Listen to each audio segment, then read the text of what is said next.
지난주 금요일 우리는 막 나가는 청와대의 그 진면목을 또다시 확인할 수 있었습니다. 피감기관 청와대의 일원이 아닌 입법부 탄압기관의 일원이라도 된 듯 야당을 공격하고 거짓말을 했습니다. 매우 유감입니다. 국회를 넘어서 국민에 대한 모욕입니다. 정의용 안보실장 계속해서 국민들을 기만했습니다.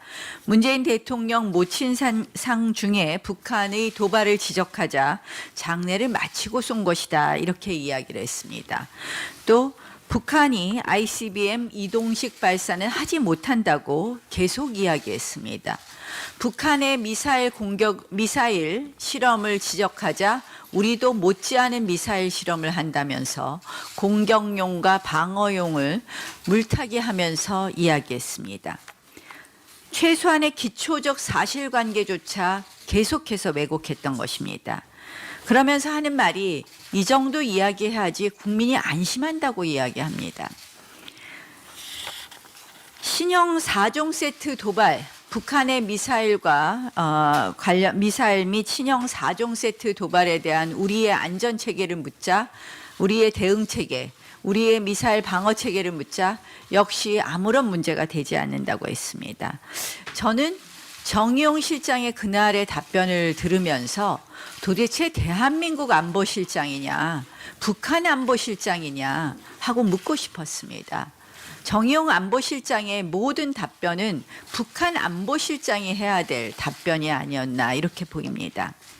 어제 국정원 국정감사와 그리고 국방부 장관이 출석한 국방위 회의에서 우리는 정의용 안보실장이 거짓말을 했다는 것을 낱낱이 알 수 있었습니다. 어제 심지어 서훈 국정원장은 지금 올해 북한의 신형 4종 세트에 대해서 이것이 양산 체계까지 돌입하려면 조금은 시간이 걸리지만 우리의 미사일 방어 체계는 부족하다.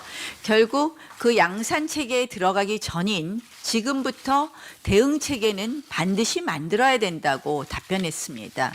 서훈 원장처럼 답변해야지 국민이 안심하는 것입니다. 정의용 안보실장은 그러한 답변을 기대하는 국민에게 끝끝내 현재 우리의 대응 체계는 문제 없다고 하면서 한마디로 국민의 마음을 걱정으로 몰아 넣었습니다. 정의용 안보실장은 더 이상 안보실장의 자리에 있을 수 없습니다. 그 자리에 있을 자격이 없습니다. 따라서 당장 그 자리에서 물러나는 것이 마땅합니다.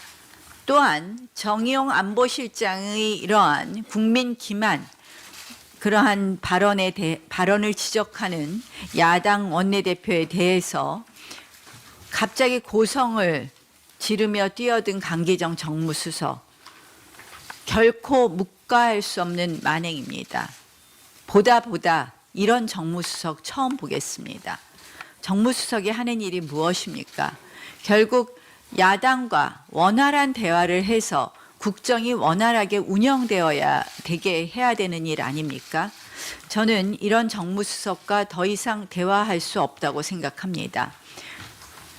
이 야당과 이런 정무수석을 끝까지 고집한다면 야당과의 대화가 아니라 야당과의 전쟁을 하겠다는 청와대의 의지의 표명이 아닌가 이렇게 보입니다. 지금 이 문제에 대해서는 다른 야당들도 또 일부 여당 내 일부 의원들도 문제 제기를 하고 있는 것으로 알고 있습니다.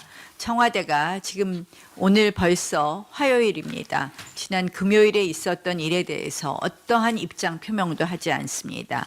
그냥 시간이 지나면 그냥 유야무야 이 문제가 덮어갈 거라고 생각하지 마십시오.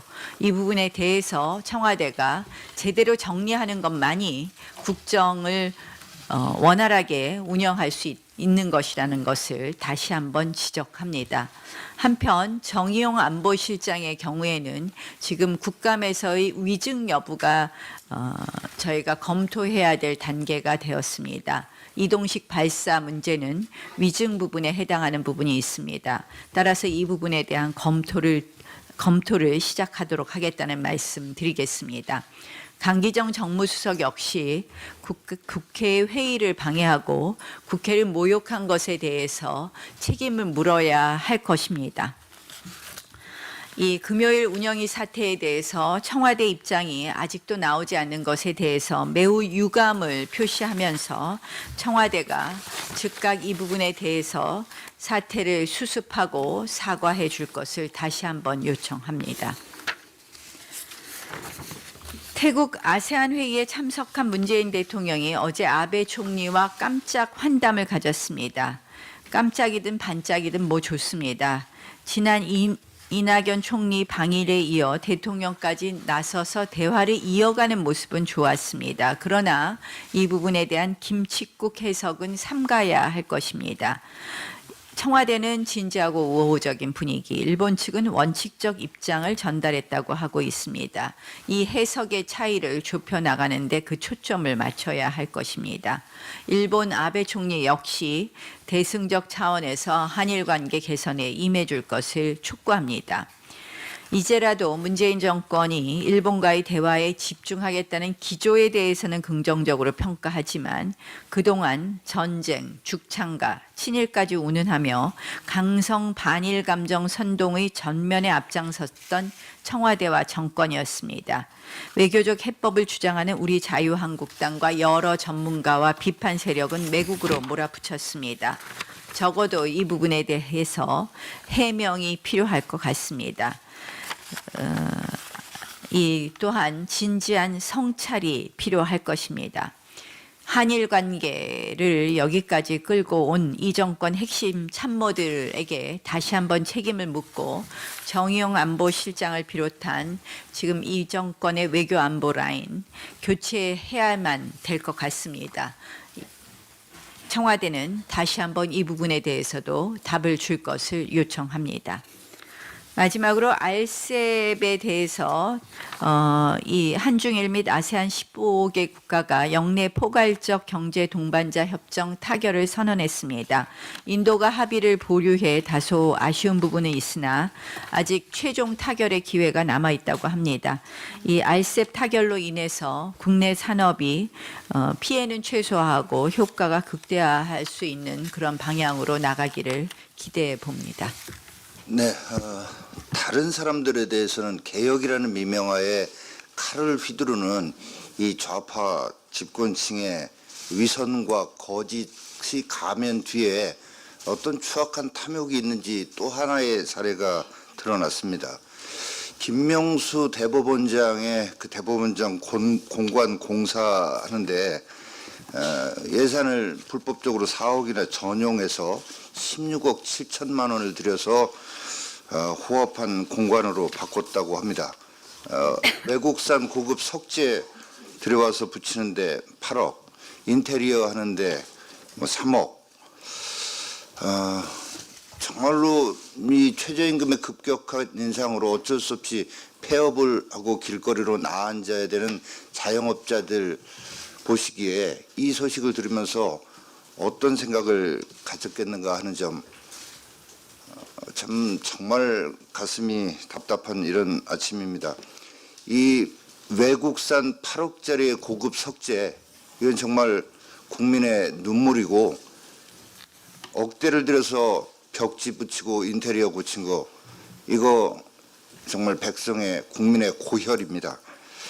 법원 행정처 탓하고 그 뒤에 숨지 마시고 김명수 대법원장 책임져야 될 것 아니겠습니까? 법치주의 또 법질서 수호의 어떤 책임자라면 이 계약 방식도 정해진 방식에 맞지 않게 계약을 했다라고 하는데 이런 것들이 사실이라면 김명수 대법원장 사퇴해야 될 일이라고 봅니다. 조국부터 강기정까지 정말 너무나 큰 잘못을 저질러 놓고도 끝까지 부정하고 회피하는 이 정권입니다마는 대법원장 이 문제에 대해서 모르쇠로 일관하고 넘어갈 문제가 아니다. 대법원장 본인 스스로 이걸 해명하지 못한다면 사퇴해야 될 일이다라고 이렇게 말씀을 드립니다.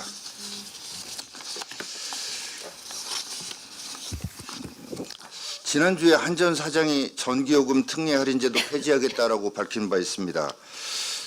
그러더니 이제 이달부터 매달 전기요금 이사회를 열어서 전기요금 체계 개편에 속도를 내겠다라고 합니다. 결국은 요금 인상하겠다는 겁니다. 문재인 대통령이 임기 내 인상 없다라고 얘기를 하고 2년 반도 안 돼서 한전이 전기요금 인상에 팔을 걷어붙이고 나섰습니다. 탈원전 하면 전기요금 오를 수밖에 없다라고 그동안 누차 지적해 왔던 것이 현실화되고 있는 것입니다. 한전 입장은 이해가 됩니다. 정부 정책 때문에 적자, 부채 눈덩이처럼 불어나고 있고 지난 10월 29일에는 신용평가사 S&P에서 신용 등급을 투자 적격 10개 등급 중 가장 낮은 등급으로 낮춘 바 있습니다. 최고의 우량 공기업 한전을 이렇게 만든 것이 바로 문재인 정권이고 탈원전 정책입니다. 이런데도 불구하고 산업부 장관은 국회에서 전기요금 할인 특례 관련한 일괄 폐지는 적절치 않다라고 적당히 뭉개고 무마하는 이런 답변을 했고 전기요금 올리더라도 내년 상반기 이후입니다라고 했습니다. 결국은 총선 때까지만 안 올리고 총선 끝나면 바로 올리겠다는 국민을 속이겠습니다라고 하는 뻔뻔스러운 얘기를 하고 있는 것입니다. 이 적자투성이 한전 흑자로 빨리 전환시켜야 되고 그러기 위해서는 탈원전 정책 폐기하고 일단 새 것처럼 고쳐놓은 월성 1호기부터 가동해야 할 겁니다. 원내대표께서도 말씀하셨지만 강기정 정무수석 소통에 역행하는 행위에 대해서는 여러 가지 방안을 고려 중이라는 말씀드립니다. 아직까지 청와대가 강기정 정무수석 거취에 대해서 아무 말이 없습니다. 우리는 청와대의 태도가 변함이 없는 한 청와대와 관련된 예산 심의 또 법률안 심사 등에 있어서 참여하기 어렵다는 입장을 말씀드립니다. 그날 그 청와대의 태도를 보면서 마치 국정의 실패가 야당의 탓이나 되는 양, 또 국정의 실패가 언론의 탓이나 되는 양, 오만한 청와대 참모진을 우리는 봤습니다. 삼권 분립까지 굳이 들먹이지 않더라도 정말 의회사에 있어서 있을 수 없는 일입니다. 한순간에 유감 표명으로 결코 넘어갈 수 없는 일이라는 걸 말씀드립니다. 국회에 대해서, 야당에 대해서 이렇게 오만한 태도를 청와대가 갖고 있기 때문에 언론에 대해서도 소위 탄압에 들어가는 것이고 많은 국민들의 이런 목소리에 대해서도 허위사실로 탄압하고 있는 게 아닌가 이런 생각이 듭니다. 정말 시대에 역행하는 청와대와 대통령실에 대해서 저희들은 간과할 수 없다 말씀드리고, 대통령을 닮아간다는데 크게 화를 내는 비서실장을 보면서 본심을 읽었습니다. 드디어 대통령이 자기들이 모시는 대통령이 문제가 있구나 하는 것을 은연중에 이렇게 드러냈다는 것입니다. 강기정 수석의 이런 태도는 단순히 정치적으로 야당 원내대표 발언에 이렇게 소리 지르고 나서서 했다는 것에 그치지 않고 국회의 모욕이라고 하는 국회법과 형법을 정면으로 위반한 사항이기 때문에 정말 간과할 수 없다는 말씀드립니다. 이 정부의 외교안보 성적이 10점 중에 4.6점으로 발표됐습니다. 낙제입니다. 조사에 의하면 김정은 위원장의 비핵화 의지가 있느냐는 질문에 비핵화할 것이라고 신뢰하는 답변이 13.7%, 불신한다는 답변이 64.6%, 바로 민심 그대로를 보여주고 있습니다. 낙제점을 받는 데는 그런 만한 이유가 있습니다. 금요일 날 우리가 봤듯이 ICBM에 대해서 이동식 발사는 어렵다고 거짓말한 안보실장이 바로 외교안보 중심에 있습니다. 국익보다는 정파를 우선 생각하는 외교안보 정책이 시행되고 있기 때문에 이런 낙제점을 받는 것입니다. 또 하나는 북미 접촉이라든가 또 실무자 접촉에 대한 예측과 전망이 미국을 만나고 있는 외교부가 아니라 국정원에서 이런 문제가 다 보고되고 있다는데 저는 문제가 있다고 보여집니다. 외교 업무를 총괄하는 외교부는 아는 것이 없고 모든 것은 국정원이 또 청와대가 독점하기 때문에 이런 비정상 외교 정책이 나오는 거라고 생각됩니다. 우리 외치뿐만이 아닙니다. 내치 초라한 성적도 역시 국민의 심판을 받을 것입니다만은 문정부의 외교안보 정책에서 우리가 느낄 게 많다는 말씀드립니다. 지난번 송파 세모녀 사건도 그렇고 탈북 모자 아사 사건도 그렇고 이번에 성북구에서 발생한 70대 어머니와 40대 딸 3명의 자살 사건도 우리에게 많은 생각을 하게 합니다. 우리의 사회 안전망이 구멍 뚫린 것이 많고 정작 필요한 사람에게 도움이 가지 못하고 국가 재정이 엉뚱한 곳에서 낭비되는 것이 아닌가 의문이 듭니다. 1950년대와 1960년대에는 어머니가 연탄 배달하고 시장에서 좌판해서 5남매를 키울 수 있었습니다. 1970년대에는 건강한 여자가 공단에 가면 먹여주고 재워주고 일자리 주고 돈을 주고 배움의 기회도 줬습니다.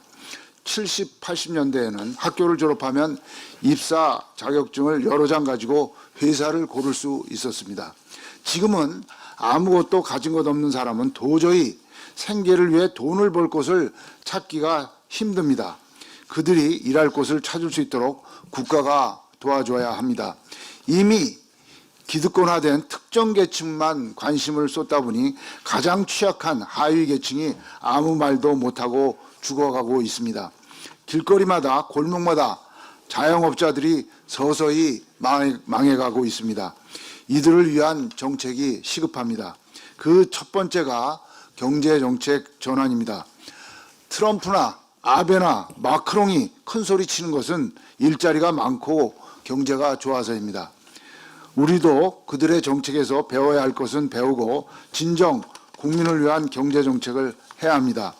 돈도 기술도 없고 배우지 못한 사람도 일자리를 가지고 생계를 유지할 수 있는 세상을 만들어 가야 그것이 나라다운 나라입니다. 그동안 민주노총, 전교조, 참여연대가 요구하는 정책을 할 만큼 했습니다. 앞으로는 소상공인연합회, 상공회의소, 전경련 등이 요구하는 규제 완화든 정책 전환이 필요한 시점이라는 점을 강조하고자 합니다. 국회 운영위원회에서 위증을 한 정의용 안보실장의 해임과 파면을 요구합니다.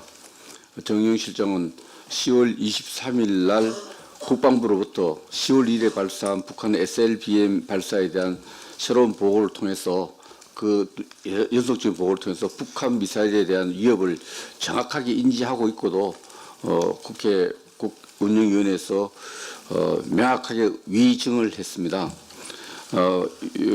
정의용 실장은 북한이 텔 이동 발사대를 통해서 미사일을 발사하지 않았다 이렇게 이야기를 했고 북한에 대한 국민의 불안이 굉장히 국민의 불신과 불안이 높아져 있는 통계 조사가 많은데도 불구하고 위협을 안보 위협이 국민에 대한 불신이 높지 않다고 이렇게 거짓 증언을 했습니다.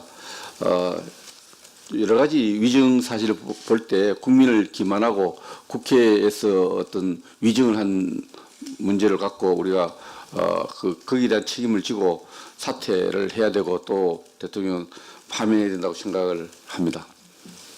예, 문재인 정부 출범 이제 반환점에 이르고 있습니다. 지난 봄 2주 되는 때만 해도 문재인 정부의 정책 자문기관들은 현 정부의 정책에 대해서 상당히 긍정적으로 평가하고 아주 낙관적으로 우리 대한민국을 바라보는 시각이 있었습니다. 그런데 지난 11월 4일 대통령 직속 정책개혁은혜와 위원회와 경제인문사회연구회, 문재인 정부 국정성과 향후과제에 관한 토론회에 있었습니다. 여기에서 한결같이 그동안에 이 정부의 정책이 잘 됐다라고 옹호하던 그런 정책 자문기구 수장들조차도 이 정부의 문제가 많다, 이런 것들을 지적하고 있습니다. 정혜구 정책기획위원회 위원장은 조국 사태를 보면서 과연 우리 사회에 공정의 문제가 얼마나 심각한지를 느끼게 됐다, 이런 얘기가 있었습니다.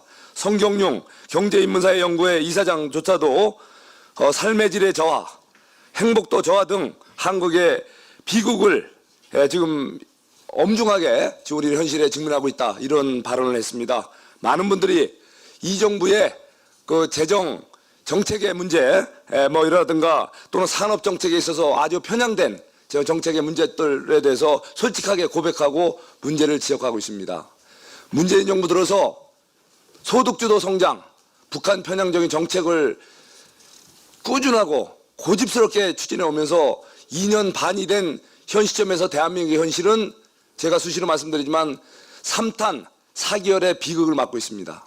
경제 파탄, 민생 도탄, 세금 폭탄, 바로 소득 주도 성장의 극심한 적나라한 폐해들이 함축적으로 나타나는 현상들입니다. 그리고 북한 편향적인 대내외 정책, 이로 인해서 우리 사회는 심각한 외교 참사, 안보 위기, 사회 분열을 맞고 있습니다. 바로 이 문재인 정부는 정책의 기본을 복잡한 세상에 복잡한 변수를 가상한 그런 방정식을 세워서 정책을 만들어야 됐습니다. 이 세상은 다원, 고차 방정식으로 풀어야 될 그런 현상들입니다. 그런데 단순한 1차 방정식, 2원 1차 방정식으로 오로지 소득주도 성장, 노동계를 의식한 잘못된 경제정책으로 나라를 심각한 위기를 몰아가고 있습니다. 또 북한 편향적인 단순한 2원 1차 방정식으로 우리의 대내 정책을 하다 보니까 대한민국이 심각한 안보 위기, 외교 참사, 사회 분열을 맞고 있습니다. 제발 이제 2년 반이 됐으니까 더 이상 고집스럽고 잘못된 국정운영 접으시고 제대로 된 국정운영 해주시기를 간곡히 다시 한번 호소드립니다.